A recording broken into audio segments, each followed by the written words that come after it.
Bonjour, c'est Anne-Sandrine Di Girolamo au micro des Ondes de Limo, le podcast immobilier attentif et curieux.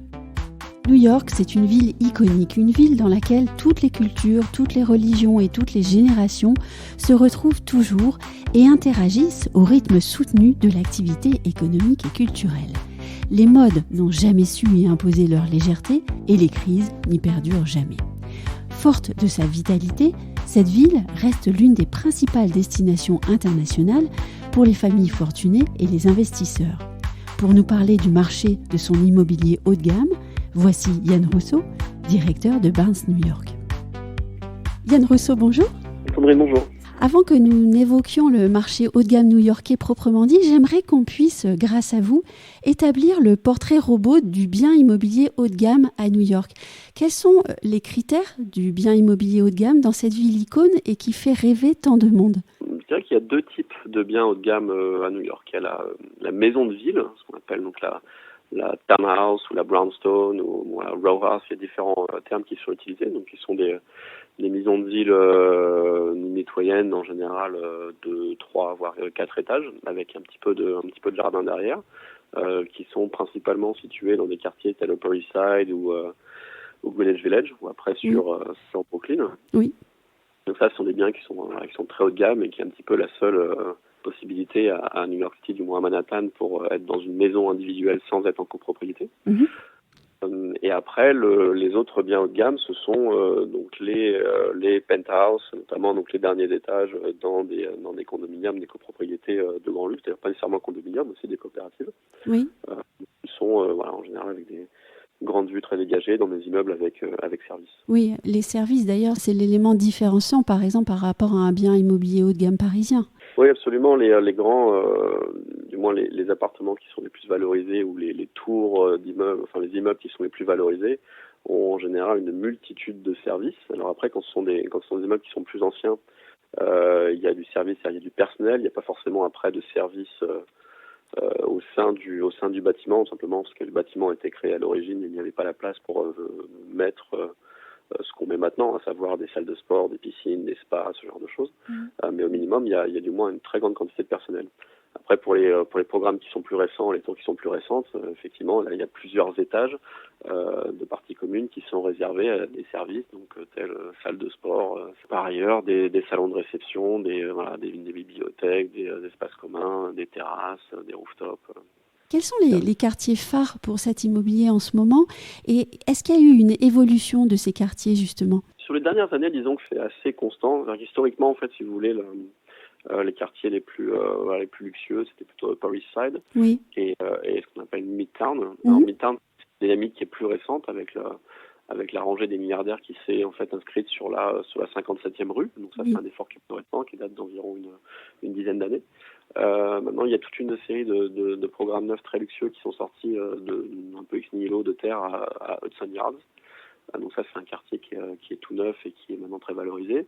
Mais après, les quartiers qui sont les plus en vogue actuellement, qui le sont depuis une certaine nombre d'années, c'est donc plus vers le sud de Manhattan, donc Tribeca. Oui. Tribeca, Soho, Greenwich Village. Oui.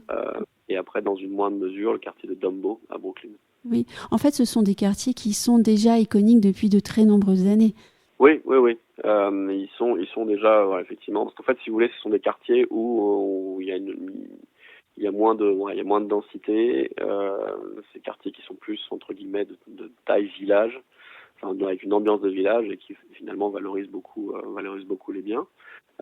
Même si nécessairement les immeubles les plus luxueux sont sur la 57e rue ou du moins à proximité, proche de la partie sud de Central Park. Donc cette partie de Midtown, ce sont en valorisation pure d'appartements, peut être très importante. De la même manière que beaucoup de biens qui sont eux anciens dans des copropriétés plus anciennes, sur la 5e ou Madison ou jusque même à l'Ex du côté Upper East Side, restent aussi très valorisés. Et après, dans une moindre mesure, Upper West Side, de l'autre côté du parc. Et puis aussi, si je me souviens bien, c'est un immobilier très particulier.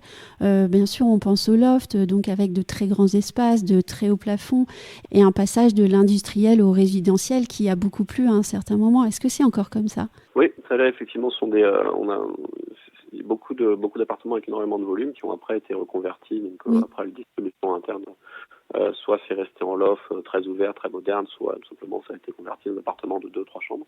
Et c'est typiquement le genre de bien qu'on trouve sur Tribeca et sur Soho, avec ces immeubles, immeubles assez iconiques qui peuvent être du début du XXe siècle, avec les escaliers en extérieur, comme on voit souvent dans les films ou dans les images très connues de New York. Oui. J'aimerais aussi qu'on parle des proches banlieues. Je pense à Long Island, à New Jersey, au Connecticut, parce que New York, ce n'est pas que Manhattan au fond. Ces proches banlieues, ce sont des endroits où on a pu se réfugier pendant la pandémie. Ils ont aussi toujours été cotés. Est-ce qu'ils voient maintenant leurs clients fortunés ou les investisseurs repartir, rester, faire autrement? Qu'en est-il dans ces lieux-là? Il y a eu pendant la pandémie une surchauffe très localisée de ces marchés-là. Oui. En faisant le parallèle inverse de Manhattan qui a vraiment ralenti pendant l'année 2020. Donc ces quartiers, ces banlieues UP périphériques à vraiment à courte distance de Manhattan ont vraiment surchauffé avec énormément de transactions. Donc effectivement, c'est New-Yorkais qui allaient s'installer pas très très loin. Donc on parle de Long Island dans une certaine mesure, le comté de Westchester qui est le comté vraiment tout de suite au nord de New York après le Bronx, Oui. ce qui a été très demandé. Le comté de Dutchess également, et après juste derrière effectivement le Connecticut avec le comté de Fairfield, là où est Greenwich, tout simplement parce qu'on est à 40-45 minutes en train direct de Manhattan. Et côté ouest, en passant le Sun River, le New Jersey, donc les parties les plus proches de Manhattan sur le New Jersey. Ce sont toujours des zones qui ont été en fait demandées par beaucoup de familles, et c'est en fait les zones les plus proches pour avoir cette fois-ci la maison individuelle avec le bout de jardin, pour pouvoir avoir une voiture, avoir des animaux, enfin un petit peu le rêve américain. Mm. C'est les zones les plus proches pour se faire. Aujourd'hui, maintenant, on est revenu sur ces marchés à un comportement historique, donc très saisonnier, c'est-à-dire avec une accélération du marché pendant l'été, Oui. et après un fort ralentissement le reste de l'année parce que c'est souvent aligné sur les cycles scolaires. Revenons à Manhattan. On peut parler maintenant des prix. Quel est l'état du marché de l'existant haut de gamme à New York, les prix au mètre carré? Alors l'état du marché actuellement, pour donner un ordre d'idée assez général, on a eu donc une très forte activité en sortant de pandémie, comme un rattrapage en fait de l'année 2020 qui n'a pas vraiment eu lieu. Donc 2021 a été très actif et 2022 de la même manière jusqu'à l'été. Et depuis l'été, maintenant, on constate un ralentissement qui n'est pas un ralentissement en termes de prix, mais plus un ralentissement en termes d'activité. Mmh. Avec finalement peu de biens sur le marché et peu de transactions réalisées. Bon, disons que les vendeurs sont un petit peu dans une période d'attente, et les acheteurs également pour diverses raisons. Il y a un ralentissement assez marqué de l'économie américaine. Oui. Et donc avec une très forte chute des marchés, donc ce qui rend l'argent disponible pour beaucoup d'acquéreurs il a vu fondre de plusieurs dizaines de pourcents sur les derniers mois, et les entreprises de la même manière qui s'attendent à une récession aussi prennent des mesures assez conservatrices vis-à-vis de leurs employés. En parallèle, il y a une augmentation forte des taux d'intérêt. Donc pour toutes les personnes qui achetaient financés, ce qui à New York n'est pas nécessairement trop la norme, surtout sur les biens d'un grand luxe. Mais il n'empêche qu'il y a eu beaucoup moins d'acheteurs, des acheteurs qui se sont moins positionnés sur l'acquisition du fait de cette augmentation des taux. Et après, le renforcement du dollar, ce qui a aussi limité l'investissement étranger, parce que notamment par rapport à l'euro, où finalement le pouvoir d'achat de nos investisseurs nous francophones à New York, ça s'est vu considérablement réduit du renforcement du dollar. Alors après, ceci étant, comme je disais, c'est pas parce qu'on a un ralentissement de l'activité qu'on a un ralentissement des prix. Il n'y a pas de baisse des prix, c'est juste qu'on a une marge de négociation actuellement qui est un petit peu plus forte qu'à l'accoutumée. Oui. On est sur des marges de négociation actuellement dans l'ancien qui peuvent aller de 5 à 10%.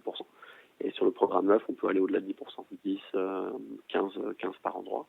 Donc il y a une vraie fenêtre d'opportunité pour les acquéreurs actuellement à New York, que ce soit dans l'ancien, mais surtout sur les programmes neufs. Oui, il y a vraiment un effet morosité sur le marché de l'immobilier neuf, notamment, vous le dites, à New York. Est-ce que vous pourriez nous parler des opportunités d'investissement en me donnant des exemples? Alors sur les programmes neufs, disons l'ordre global de budgétaire, c'est que ça coûte aux environs de $2000 du pied carré, ce qui veut dire environ 20 000 € du mètre carré actuellement. Donc c'est à peu près la gamme budgétaire sur laquelle, pour un programme neuf qui est bien conçu, il faut se positionner. Ils sont répartis un petit peu partout sur l'île, même s'ils sont quand même souvent sur les quartiers qui sont les plus demandés. Donc on va avoir effectivement des programmes neufs intéressants sur Hudson Yard, sur Upper East Side, sur Tribeca, sur Soho d'une certaine mesure, mais beaucoup sur le Lower East Side, qui est aussi très demandé actuellement, qui était un petit peu une zone qui est en train de se développer, donc avec une opportunité à terme. Et après sur Brooklyn, dans le centre de Brooklyn, également sur Dumbo et un petit peu sur Williamsburg, où il y a des programmes qui sont particulièrement intéressants. À noter que certains de ces programmes bénéficient d'une exemption de taxes foncières sur une période pouvant aller de 15 à 25 ans, où l'acquéreur ne paye pas de taxes foncières. La ville avait mis en place ces programmes sur les dernières années. C'est un programme qui était discontinué, donc qui n'est plus en place, du moins dans sa forme actuelle, et qui permettait en fait aux promoteurs d'aller développer une zone qui n'était pas encore tout à fait développée, en mettant un programme neuf, en réservant une certaine quantité sur du logement subventionné, du logement social d'une certaine mesure, mais pouvant donner par contre cet avantage de ne pas avoir de taxes foncières à l'ensemble de ces acquéreurs. Vous venez de me parler des avantages fiscaux qui sont donnés aux acquéreurs. Est-ce que l'État américain se soucie aussi de l'écologie et donne quelques avantages aux acquéreurs d'un bâtiment qui serait plus durable ? Non, et c'est vrai que on entend beaucoup parler maintenant de notre clientèle effectivement francophone qui avec les diagnostics énergétiques en France et les conséquences que ça a. C'est pas une question actuelle qui est posée, du moins sur le propriétaire individuel. Mais bon, je suis pas au fait des normes de construction de bâtiments, mais je sais que du point de vue commercial, donc sur la construction de bâtiments, il y a des normes qui sont de plus en plus exigeantes, les certifications LEED aussi sont en place, mais il n'y a pas de facilités particulières qui sont soit imposées, soit offertes aux propriétaires individuels dans le cadre de leur appartement. D'accord, il n'y a pas cet engouement comme en Europe pour la transition écologique, quelles que soient les conséquences. Non, effectivement, c'est pas le pays où c'est une question qui est en haut de l'agenda, malheureusement. Merci beaucoup. Avec plaisir.